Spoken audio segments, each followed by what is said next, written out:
The real-life Super Smash Bros. Between Nintendo, Palworld, and Digimon just got a new contender. Sega steps in with a new trailer taking direct shots at Nintendo, reigniting a rivalry that stems back to the 90s. Nintendo's Mario Kart World gets ratioed by Sega fans, and what Sega just dropped may change the entire landscape for Nintendo as a whole. What does this all mean for you as a Switch 2 owner? We'll speak about it in this video.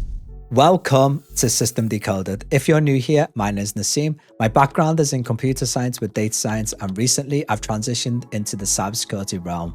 What we do on this channel is we take complex systems and break them down into a simple format. I provide the framework and deep insight for you to understand. Just a disclaimer, on this channel, I do not promote any forms of piracy. This content is made for educational and speculation purposes only, so viewer discretion is advised. So in typical fashion, we'll break this video down into 3 distinct parts. In part number 1 of the video, I'll give you direct updates in regards to Sega and what they just did with their new trailer to put Nintendo on the back foot, how this is supporting evidence that proves the Digimon trailer was also a direct shot at Nintendo. In part number 2 of the video, we'll take the Sonic Racing trailer, we'll decode all the subliminal messages directed at Nintendo by Sega, and then in part number 3 of the video, we'll speak about future implications and what this all means for you as a Switch 2 owner and the gaming landscape as a whole. So let's get into the video. The Nintendo Palworld Lawsuit has caused so much controversy due to Nintendo's patents being approved. The evidence is clear. A multitude of different tech YouTubers are now speaking about Nintendo's patents and how nefarious they are. And this is because the patents affects us all in a multitude of different manners. Now, if you're not up to date with all the patents that Nintendo has filed for, I've made previous videos discussing those topics. The one that has got everyone talking is the fact that they have been approved now for summoning a character and then utilizing that character within gameplay. The reason why it's so controversial is because not protecting intellectual property, for example, trademarks and logos, they're actually going after the core mechanics itself. And this affects all developers in every single direction within the gaming space. For example, independent developers who just want to make third-party titles can't actually develop games. Now, of course, they can develop the game, but the fear isn't that it fails. The fear is that it becomes successful and then Nintendo deems it as a direct threat. As the Palworld lawsuit shows, they will actually file a lawsuit against you, and most people don't have the financial resources to go toe-to-toe with Nintendo. And this isn't small stuff. Recently, Palworld had to update its PAL spheres to avoid infringements against Nintendo. Just when the community is split down the middle, most people think it's just Nintendo protecting their intellectual property, the others thinking that Nintendo is bullying the competition with these slap suits / lawsuits. However, what had recently happened just a few days ago is that Sega literally dropped the trailer taking direct shots at Nintendo. Now, on the surface, this seems like a normal Sega trailer.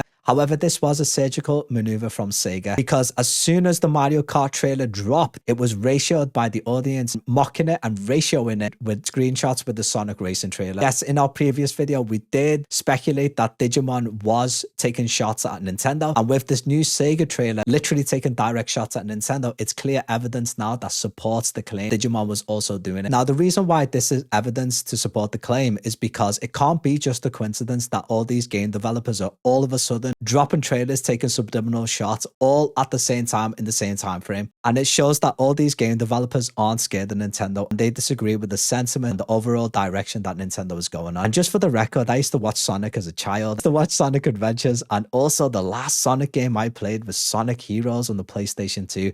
Man, what a game. So the question is then, what are these subliminal messages from Sega? Let's break this down in part 2 of the video. We all know that kart racing game. It's great. We don't need to... So I won't catch every single detail, but I'll point out the biggest ones. This right here is a direct reference to the Mario Kart game. It's blurred out, but this is a callback to the Mario Kart game on the Nintendo Switch 2. Show it to you. But what if... This right here is a clear shot at Nintendo as it references an older Sega Genesis commercial called the Sega Blast Processing. The Sega Genesis has blast processing. Super Nintendo doesn't. So what's blast processing do? You can blast through and race on a whole nother level. This is another direct reference to the commercial as discussed before. So what's blast processing do?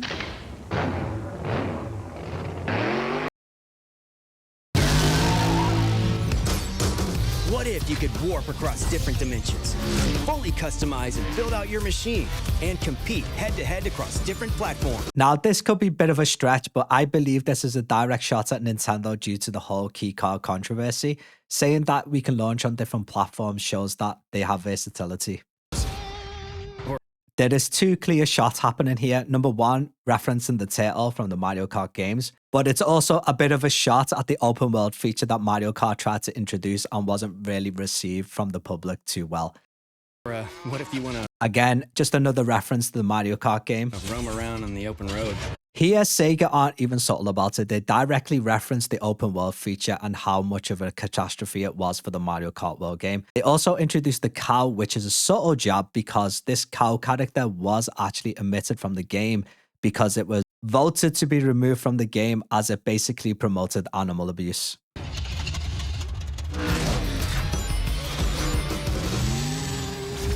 Now, Mario Kart again was referenced there for the third time, but this is a bit more of a subliminal shot because it shows the character leaving this open world feature and exiting the game into the new dimension, which is a subliminal message saying to the audience, leave this game and come to ours. I understand that I may not have caught them all. However, I hope this is enough evidence now to prove the point that Sega is taking enough shots at Nintendo for it to be noticeable.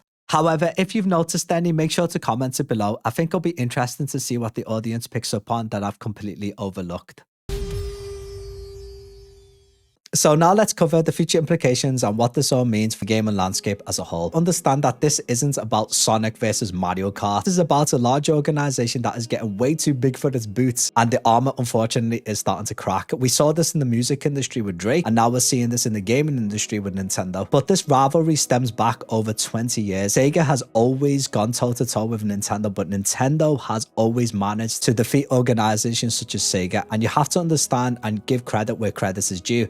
Nintendo pioneered a lot of the gaming mechanics. For example, Mario 64 defined the 3D platformer. Zelda Ocarina of Time, my most favorite game ever, set the stage understanding target mechanics and cinematic storytelling within games. The Nintendo Wii pioneered motion controls. Also, the original Game Boy pioneered the way for handheld consoles in general. So Nintendo has always managed to destroy its competition. But unfortunately, Nintendo is employing practices that are unfortunately against the grain. The difference this time is that this feud that stems back over 20 years is actually in Sega's favor. Usually what happens is that Nintendo always comes out on top because of the community, but this time round, their audience is backing Sega, and this is where it gets scary for Nintendo. It starts with Palworld and Digimon. Sega's joined the brawl, and what happens if other organizations decides to join the fight? Nintendo won't have a leg to stand on. Future implication is this: Sega just ignited by going directly at Nintendo to show other game developers that do not be scared of Nintendo. I am curious though what Nintendo's next moves are as a form of retaliation. The console wars from the 90s ain't in the past anymore. They're literally back. Right, if you want to stay up to date with all the updates from Sega and Nintendo and console wars in the future, make sure to sub. This is the end of the video. Thank you so much for watching. This has been Nassim from The System Decoded. Until next time, make sure to have a beautiful, blessed day.